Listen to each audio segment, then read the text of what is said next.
പ്രവർത്തനം ചെയ്യുന്നു.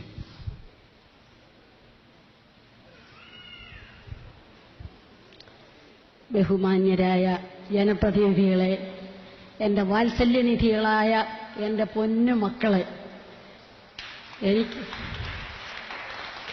എനിക്ക് നിങ്ങളോട് പറയുവാനുള്ള ഒരൊറ്റ കാര്യമെന്ന് പറഞ്ഞു കഴിഞ്ഞാൽ, സാമാന്യം ജീവിക്കാൻ, അന്തസ്സായി ജീവിക്കാനുള്ള ഒരു പരിസ്ഥിതിയിൽ പഴയ ഒരു നായർ തറവാട്ടിൽ വലിയൊരു തറവാട്ടമ്മയായിട്ട് ജീവിച്ചു വരികയായിരുന്നപ്പോഴാണ് അവിചാരിതമായ എൻ്റെ മൂത്ത കുട്ടിക്ക് ഒരു പെട്ടെന്നുണ്ടായ ഒരു അപസ്മാരബാധയിൽ 3ാം ക്ലാസ്സിൽ പഠിച്ചുകൊണ്ടിരുന്ന കുട്ടിക്ക് പെട്ടെന്ന് അവന്റെ ബോധമനസ്സ് മറിയുകയും അവൻ അശരണനാകുകയും ചെയ്യുമായിരുന്നു. പക്ഷേ ഇന്നും അവൻ അരോഗ ദൃഢഗാത്രനാണ്, യാതൊരു അസുഖവുമില്ല. കണ്ണി കാണുന്ന എല്ലാം ഈ മലപ്പുറത്തിന്റെ ഇഷ്ടവിഭവമായ ചിക്കൻ, ഞങ്ങൾക്ക് വർഗ്യമാണത്. പക്ഷേ മോന് ചിക്കനും ബിരിയാണിയും മതി, അവൻ കഴിക്കും. എന്നാലും അവന് യാതൊരു അസുഖവുമില്ല. അവനെ ഞാൻ ഒരമ്മ ഒരു മകനെ നോക്കുന്നതിന് എന്ത് അംഗീകാരമാണ് മക്കളെ എനിക്ക് കിട്ടേണ്ടത്? അതെന്റെ കടമയല്ലേ, ഒരമ്മയുടെ കടമയല്ലേ അത്? ഞാൻ അതിൽ കവിഞ്ഞ് എന്ത് കടമ ചെയ്യുന്നു? പക്ഷെ എനിക്കിതിലുള്ള, അതായത് 2007 എന്റെ ഭർത്താവ് മരിക്കുമ്പോൾ ഹാർട്ട് അറ്റാക്കായിട്ട്, അദ്ദേഹം NSSന്റെ പ്രതിനിധി സഭാ മെമ്പറായിരുന്നു. അപ്പൊ ആ ആഢ്യത്തിൽ അങ്ങനെ സാമാന്യം ബഹുജനങ്ങളുമായിട്ട് വളരെയധികം അടുപ്പത്തിൽ ഞാൻ സാമൂഹ്യമായ എല്ലാ പ്രവർത്തനങ്ങളിലും ഏർപ്പെട്ട് മകന്റെ വിഷമം അറിയാതിരിക്കാൻ അവനെയും കൊണ്ട് എല്ലാ സാമൂഹ്യ മണ്ഡലങ്ങളിലും ഇറങ്ങി പ്രവർത്തിക്കുന്ന ഒരു അമ്മയായിരുന്നു ഞാൻ. എന്നെ എന്റെ മകൻ ഭർത്താവ് മരിച്ചു കഴിഞ്ഞപ്പോൾ വന്ന് വിളിച്ചപ്പോൾ എനിക്ക് വളരെ വിഷമം തോന്നി.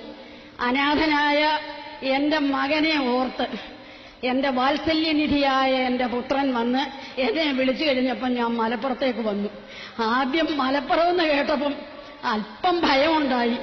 ഞാൻ ധരിച്ചിരുന്ന എന്താണെന്ന് പറയട്ടെ, ഞാൻ നായർ തറവാട്ടിൽപ്പെട്ടവളല്ലേ, എന്നെ നിങ്ങൾ അംഗീകരിക്കുകയില്ല എന്നൊരു തോന്നൽ എന്നെ നാട്ടുകാർ പറഞ്ഞ് ഭയപ്പെടുത്തി. പണ്ട് മാപ്പിളലകളെയൊക്കെ ഞാൻ പഠിച്ചിട്ടുണ്ട്.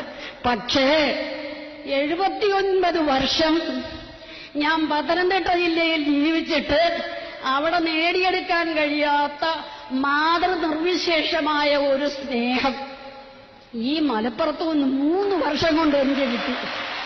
ഇത് ഞാൻ സത്യമായിട്ട് പറയുന്ന കാര്യമാണ്. 82-കാരിയായ ഞാന് മലപ്പുറത്ത് ആത്മാർത്ഥതയോടെ ഹൃദയത്തിൽ നിന്ന് വരുന്ന വാക്കാണിത്. എനിക്ക് ഇങ്ങനൊരു സൽപുത്രനാണല്ലോ എന്റെ പ്രസാദ് മോൻ, എന്റെ ഹരിമോൻ എന്നിപ്പോൾ ഞാൻ ദൈവത്തോട് നന്ദി പറയുകയാണ്. അവന് ഈ നാട്ടിൽ ഇത്രയും നല്ല ആളുകളുമായിട്ട് അവന് സഹകരിക്കാൻ കഴിഞ്ഞല്ലോ. എന്റെ മാനസപുത്രനാണ് എന്റെ ഷംസുമോൻ. എന്റെ ഷംസുമോൻ എന്നോട് പറഞ്ഞു,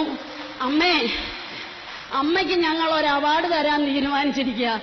എന്തിനാ മോനെ എനിക്ക് അവാർഡ്? ഞാൻ എന്ത് ചെയ്തു? വെറുതെ ഒരമ്മയാവുമോ?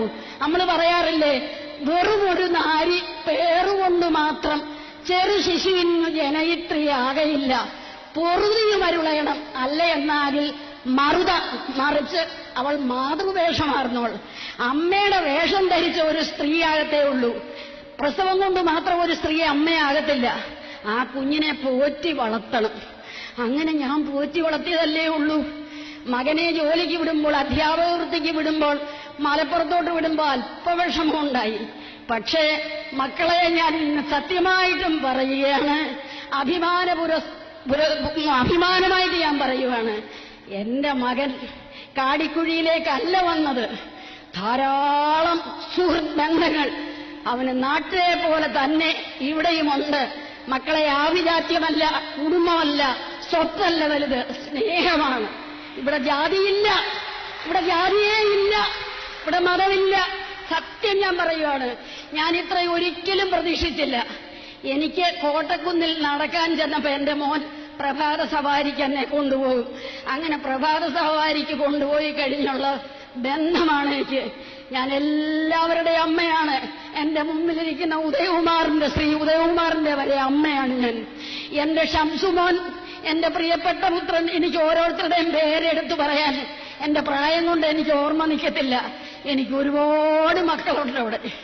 എന്റെ മക്കള് എനിക്ക് ഈ തന്ന സ്നേഹം ജീവിതത്തിൽ ഒരിക്കലും ഞാൻ മറക്കത്തില്ല.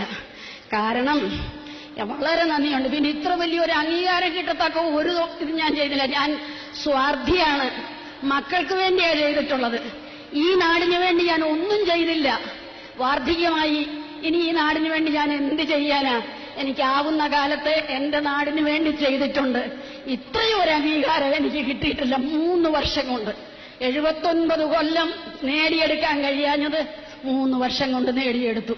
അതുകൊണ്ട് എന്റെ അഗൈതവുമായ എന്റെ കൃതജ്ഞത ഞാൻ എന്റെ പ്രിയപ്പെട്ട ഓരോ മക്കളുടെയും പേരെനിക്ക് ഓർമ്മയില്ല. എന്റെ പ്രിയപ്പെട്ട പൊന്നുമക്കൾ, എനിക്ക് അസ്മ, മുജീറ, എനിക്ക് അവരുടെയൊക്കെ പേരെടുത്ത് പറയാൻ ഓർമ്മയില്ല. രുക്യ ബീവി, അവരെയൊന്നും എന്റെ ജീവിതത്തിൽ ഹൃദയത്തിൽ നിന്നും മായാത്ത മക്കളാണ്. അവരെയെല്ലാം ഞാൻ ഈ സമയത്ത് അനുസ്മരിക്കുകയാണ്. ഹക്കീം, പേരെല്ലാവരുടെയും ഓർമ്മയില്ല. അതുകൊണ്ട് എല്ലാവരോടും എന്റെ നന്ദി രേഖപ്പെടുത്തിക്കൊണ്ട് ഞാൻ ഈ പുരസ്കാരം ഏറ്റുവാങ്ങിക്കുന്നു.